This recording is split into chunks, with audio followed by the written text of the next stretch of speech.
So welcome to my channel, Mission 4 Walls on TPT. I am Marissa. I am a teacher author on TPT and of the blog and this channel of the same name.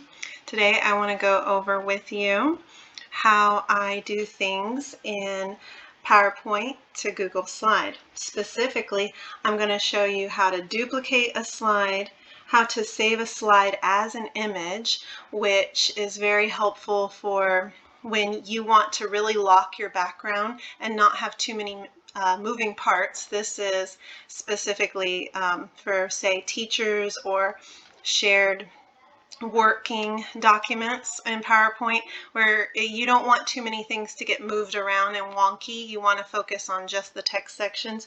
So it helps to lock as much of the background imagery as possible. So we're going to go over a way to do that. I'm going to go over how to save the PowerPoint in Google Slides. So in other words, moving your PowerPoint to your Google Drive and then opening it and using it in Slides. Google Slides and PowerPoint are similar, but they are different programs. And so there may be a lot of question about that. Specifically for me as a teacher, if I'm going to be picking up another teacher's resource to use in my classroom, I want to make sure that it actually works. And so we're going to go over that. And lastly, we're going to open the PowerPoint in Slides and make adjustments to it. What I'm using here today is actually my lesson planner that I'm going to be using this year. I'll be teaching 3rd grade, and I have just a number of things to help plan for this year and make things easier for me. So I'm going to flip through so you can kind of see at a glance what all is in here. I'm almost done creating it. I'm going to load this to Teachers Pay Teachers. So if you can use a planner like this one, that's where you can get it. Mission 4 Walls on Teachers Pay Teachers. Now all of these items are going to be completely editable and changeable. That way you can make it your own to fit your needs. Okay.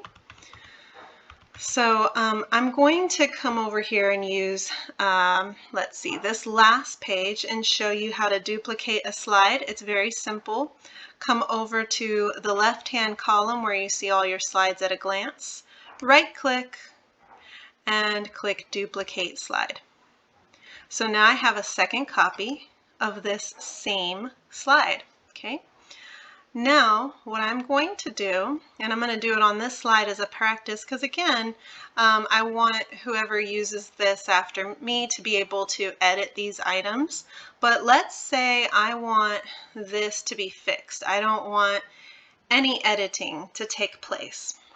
First thing I need to do is make this slide into an image and put it in the background. This is going to be very useful if you have anything that doesn't need to be edited or changed in Google Slides. So then if you move this over to Google Slides, it stays in place just the way you designed it.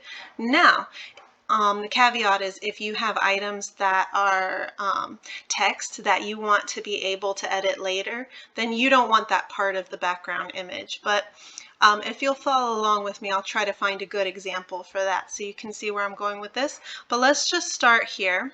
So I'm going to right-click on this slide and I'm going to click Copy. Next, I'm going to paste it. Okay. And now, instead of pasting it, see how there's several options. Paste, use destination theme, keep source formatting, picture. I'm going to select picture. Now, if I were pasting it in a way that I wanted to change things later, I'd pick one of these options, but I want it to be a picture. Okay, so paste as a picture. Now you see you have a picture right on top of this. Okay, now the picture, it's just a picture. I can't edit any of the text inside of it, whereas this one over here, I can edit. I can change things, right? Okay, so next thing I'm going to do is I'm going to right-click on the picture and I'm going to select Save As Picture. I'm going to name it something I can remember. Okay, click Save. And now that I know it's saved and I know where I can find it, I'm going to delete it. So click on it and delete it. Now, I need to go to my slides design and select Format Background. In Format Background, I'm going to select Picture or Texture Fill. Notice it changed the background because the default is texture and there's textures over here. Just going to ignore that for a second and go straight to Picture Source Insert. From there, I'm going to go to From a File, since I saved a picture of this slide. Now I can go find where I have it. Okay, so I'm looking through my picture files folder and I'm picking out the prize tickets slide insert.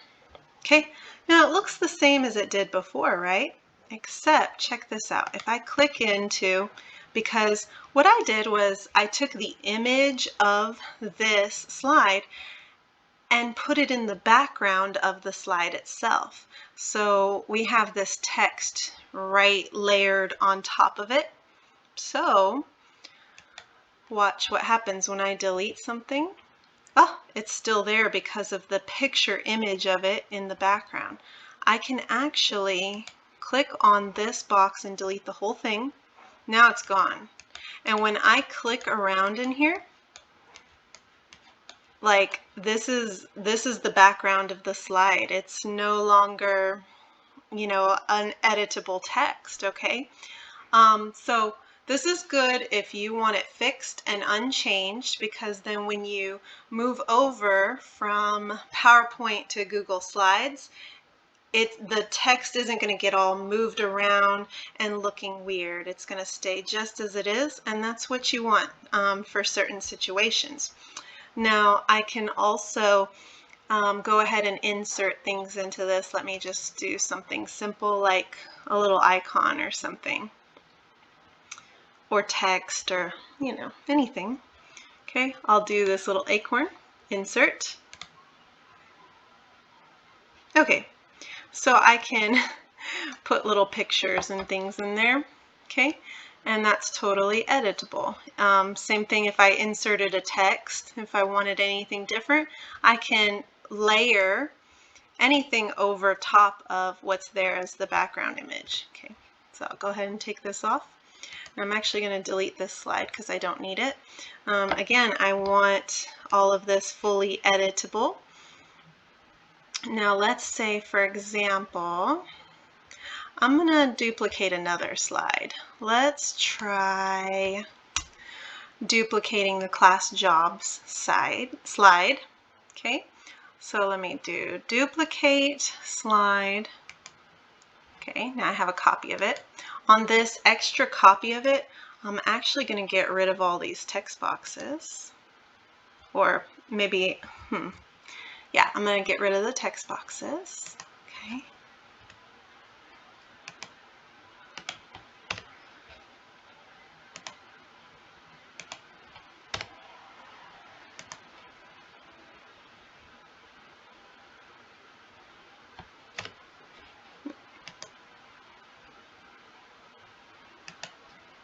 Okay, so text boxes are gone. Now notice this can't be changed because I've already saved it as an image. Okay, so I hope that makes sense, because let's say, for example, I designed this slide. I put in a background picture, I added this bubble, I added the text, and then I saved it as an image the way I did in the last example. And I inserted it into the background like this. Now this part is fixed and nobody can change it, not even Google's Slides. And so then that gives me the option to, when I move this over to Google Slides, I can use their table format and their text boxes and add it over there, but this part will remain unchanged, okay? So let me give an example. So if I, again, let's do copy, paste, save as a picture, okay, do the picture save. I've already done it, so I won't do that again. Delete, then go to design, format background, picture, from file, pick your file, open, and it goes in. Okay, so just a little review. All right, now say I've already put in this background, then, and this is the part I want unchanged. Great.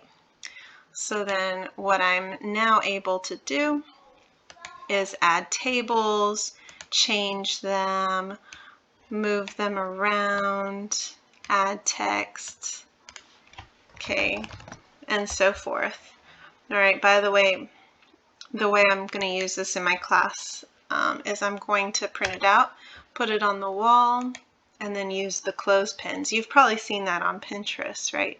So yeah, a lot of people are doing that now. It's a great idea. It's fantastic.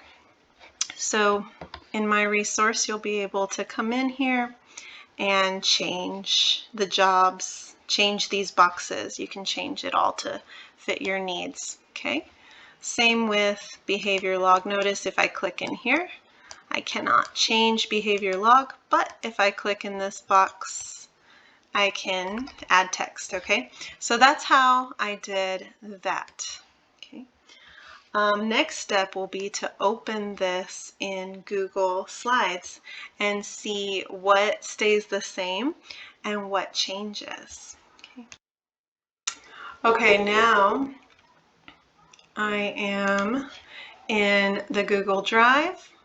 Show some of what I'm doing, so I'm just going to be very descriptive as I walk through it. But on the left hand side you'll see the plus sign and new. I'm going to click on that, then I'm going to click on File Upload. I'm going to choose my file, which I'm calling My Elementary Lesson Planner. I'm uploading it. I have an upload box on the bottom right hand corner. And now that it's finished, I'll open it up and see how it looks in Google Slides.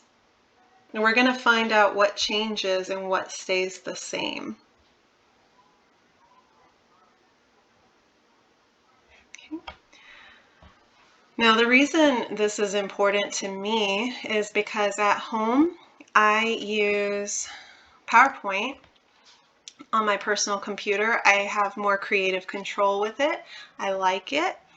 But then for work, I have a Chromebook that is specifically for work. And that means that I'm using Google, apps. And so I have to be able to use slides at my work. So I went ahead and opened my PowerPoint slide, and let's see what changed. Okay, so the fonts and things may not be compatible, and I can see that all of my text is there, but it's moved around, right? Which is why it's important to have a few things that are fixed. And also, if you're considering getting My Lesson Planner and using it in your classroom, this will kind of show you what to expect, because I often have reservations buying something on Teachers Pay Teachers when I'm thinking, okay, what is that file? Is it compatible with what I use? How will it work? And so this is a really good test, okay? And I think the table of contents is not the most important thing, but it's helpful. Okay. This looks exactly the same. And so again, my background is fixed. The table in the foreground is fully editable. So I'm going to put in the names of all my students in there. And my idea with this is I'm going to be able to have this electronic copy on hand to use at my work, and I can print out an extra copy to put in a binder and keep on my desk. So in the event of needing an emergency sub, or just so an administrator can see at any time, it'll be there. Okay, got rules, and I leave notes all over this. This is editable, so you put your own rules in there. Substitute notes. Let's check these boxes. I see the text box still works. Okay, background is intact, just the way I did it.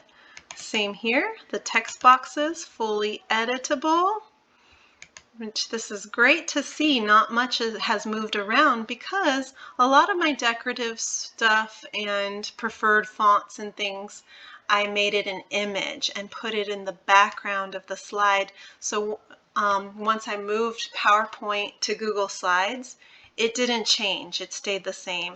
And now these text boxes that I put in the foreground that are not part of the image, those could get wonky, they could change. But since I kept them simple, I'm finding that many of them did not change at all, making this resource fully compatible in both applications, which is very encouraging to see. Okay. So yeah, if you are using both programs, but one for work and one for home, this should be really helpful to you to know. I noticed my text moved a little bit in this slide, but not very much. Not very much at all. And this is fixable. So yeah, that is good to see. I'm liking what I'm seeing all around. Most of it looks exactly the same, again, because of the fixed backgrounds. So this is great. Okay. So in review, we went over how to duplicate a slide in PowerPoint, how to save a slide as an image, how to take that slide image and make it the background so that you have fixed elements that cannot be changed or moved when you move your slideshow over. We went over saving PowerPoint in Google Slides, and by that I mean Google Drive, which when you open it, it's going to open in Google Slides, and how to open it in Slides and make adjustments as needed. Okay, so as I mentioned before, anything that you put like a text box in the foreground is going to be fully editable, and anything you save in as an image in the background is going to stay the same and it won't get moved around. So that way you have limited, or in some cases no disturbance to your workflow using it in both applications, which is a great tool. I'm very happy. None of this got too wonky. I see the font here made a couple of these letters move around a little funny. So what I would do here is just simply change the font a little bit so that it's not wonky. But overall, the disturbance was minimal. And this also lets me know as a creator what I can do differently on my original document to make it even more compatible. Okay.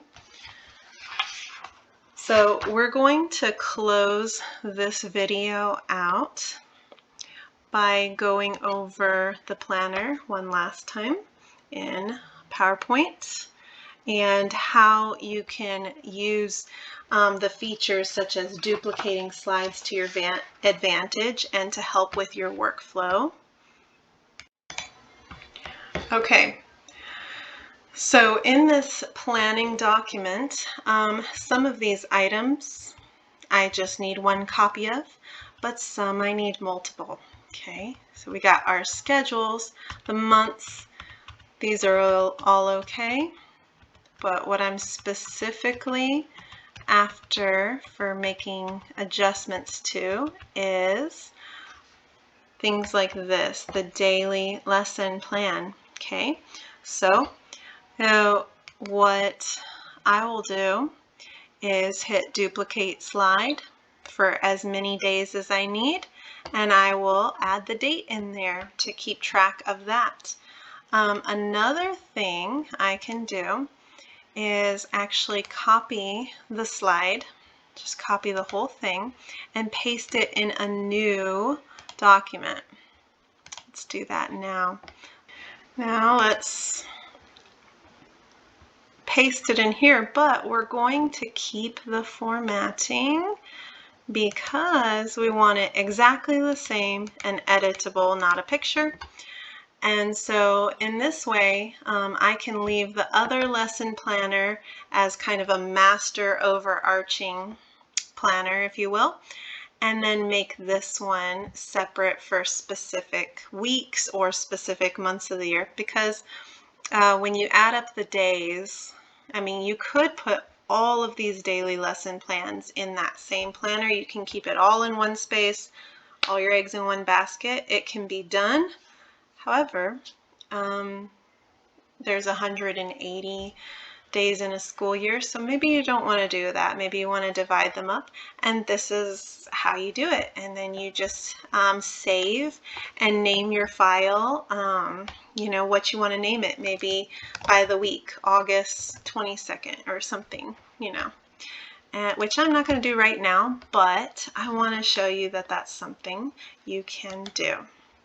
I hope this has helped and taught you something about using PowerPoint in both PowerPoint application and slides application and editing it to make it work for you. And thank you so much for checking out this tutorial. And yeah, thank you so much. I hope it was very helpful for you, and thank you for watching.